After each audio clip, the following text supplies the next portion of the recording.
দক্ষিণবঙ্গের অবিসংবাদিত নেতা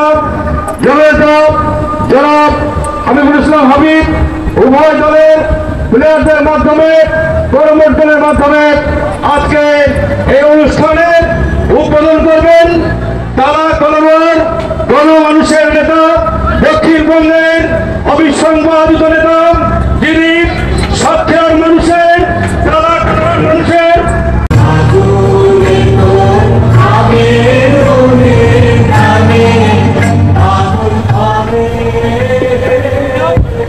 তাদেরকে বিনীতভাবে নামার জন্য অনুরোধ জানাচ্ছি।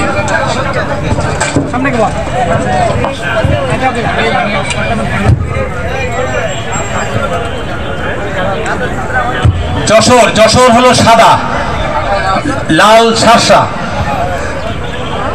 দুটাই যশোর, একটা শার্শা উপজেলা, একটা যশোর জেলা সদর আর শার্শা।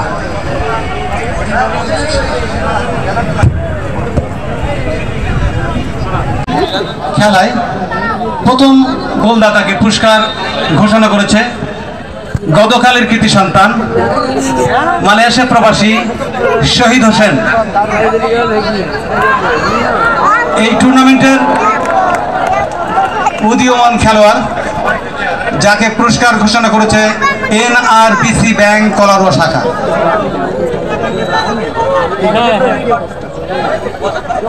এই 7টি খেলায় প্রতিদিন ম্যান অব দ্য ম্যাচ থাকবে, যার একটি ঘোষণা দিয়েছে কলারোয়া মোটর শ্রমিক ইউনিয়ন।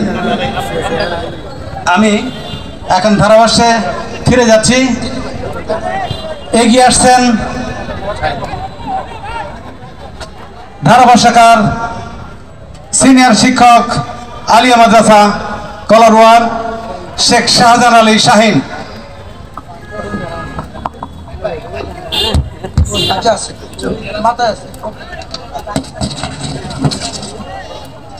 সুপ্রিয় দর্শক মন্ডলী, কলারোয়া পাবলিক ইনস্টিটিউটের পক্ষ থেকে সকলকে সালাম, শুভেচ্ছা, অভিনন্দন জানাই। ধন্যবাদ মীর রফিকুল ইসলাম মীর ভাইকে, সিনিয়র ধারাভাষ্যকার জনাব শেখ জুলফিকারুজ্জামান